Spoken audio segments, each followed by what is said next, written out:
The Trump tax plan has failed the average American.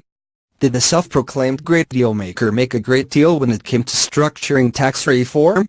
During the presidential campaign, candidate Trump trumpeted his tremendous deal-making skills.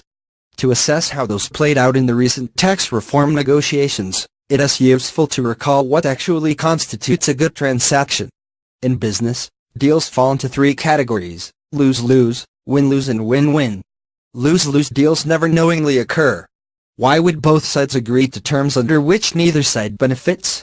In contrast, win-lose deals happen all the time. One example, a takeover in which the pursuer has the money or clout to force the pursued into capitulation. But the best deals, the great ones, are win-win deals in which both sides get something they want. So far in his presidency, Donald Trump has championed two major deals, replacing Obamacare and revising the tax code. We can assess his deal-making acumen based on the various Obamacare replacement bills, because he had virtually no involvement in them. Instead, the president allowed Congress to work out the details. That failure to provide leadership led to a Republican caucus that flailed, sputtered and ultimately gave up. But the tax bill was a different matter.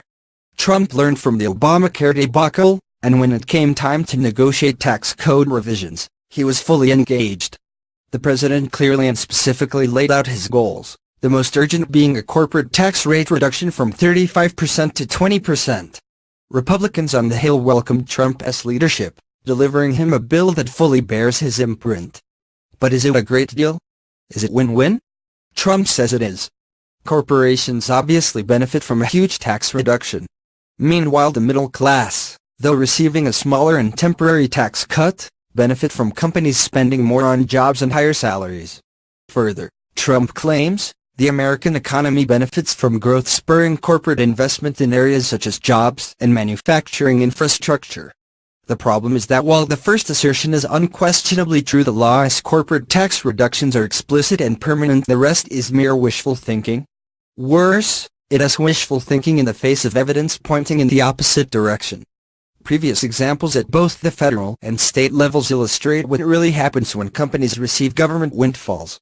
They stash cash, often overseas, increase shareholder dividends and buy back their own stock. Businesses pointedly did not increase wages, accelerate hiring, or up their investment in R&D. In short, corporations made sure the only winners were themselves. Everyone else, including generations down the road, gets stuck paying for the corporate tax cuts while suffering the service reductions that are inevitable when governments are cash-strapped. But surely our business-savvy president won't repeat the mistake of making a deal where one side, corporations, get something, tax cuts, while the other side, the American economy and the middle class, get nothing. Trump has frequently railed against such deals.